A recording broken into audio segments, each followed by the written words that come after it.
രാജ്മോഹൻ ഉണ്ണിത്താനോടൊപ്പം ചേരാം. നേരത്തെ വനിതകളുടെ ഈ പ്രതിഷേധം കാരണമാണ് അത് പൂർത്തീകരിക്കാൻ വേണ്ടി കഴിയാതെ പോയത്.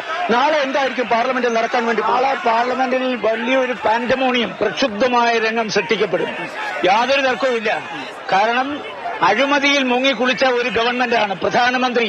പ്രധാനമന്ത്രിയാണല്ലോ ഭൂമി പൂജ നടത്തിയ അയോധ്യയിൽ, അദ്ദേഹമാണല്ലോ പ്രാണപ്രതിഷ്ഠ നടത്തിയത്, അദ്ദേഹമാണ് ധ്വജാരോഹണം നടത്തിയത്, അദ്ദേഹമാണ് ഈ കമ്മിറ്റിയെ നിയോഗിച്ചത്.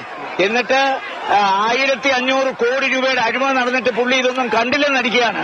അരുണാചൽ പ്രദേശ് മുഖ്യമന്ത്രി, മധ്യപ്രദേശ് മുഖ്യമന്ത്രി എല്ലാം അഴിമതിയിൽ മുങ്ങിക്കുളിച്ച് നിൽക്കുകയാണ്. UGC പരീക്ഷ, നീറ്റിന്റെ പരീക്ഷ എല്ലാം ചോദ്യപേപ്പർ തോന്നുന്നു. ഇന്ത്യയിലെ വിദ്യാർത്ഥികൾക്കും അവരുടെ കുടുംബങ്ങൾക്കും നീതി കിട്ടാൻ വേണ്ടിയിട്ട് ഈ പോരാട്ടം. ചരിത്രത്തിൽ ആദ്യമായിട്ടാണല്ലോ പ്രധാനമന്ത്രിയുടെ ഔദ്യോഗിക വസതി ഉപരോധിച്ചുകൊണ്ടുള്ള ഒരു സമരം നടത്തുന്നത്.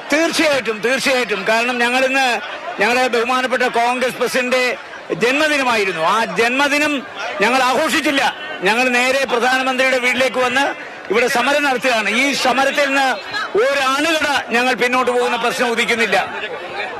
രാജ്മോഹൻ പറഞ്ഞതുപോലെയാണ് നാളെ പാർലമെന്റിൽ പ്രക്ഷുബ്ധമായ രംഗങ്ങൾ ഉണ്ടാകുമെന്നാണ് കോൺഗ്രസ് നേതാക്കൾ പറയുന്നത്. അദ്ദേഹത്തിന്റെ വാക്കുകൾ പറഞ്ഞു കഴിഞ്ഞാൽ ഏറ്റവും വലിയൊരു പാൻഡമോണിയത്തിനാണ് നാളെ ലോക്സഭയും രാജ്യസഭയും സാക്ഷ്യം വഹിക്കാൻ വേണ്ടി പോകുന്നതെന്നാണ് പറയുന്നത്.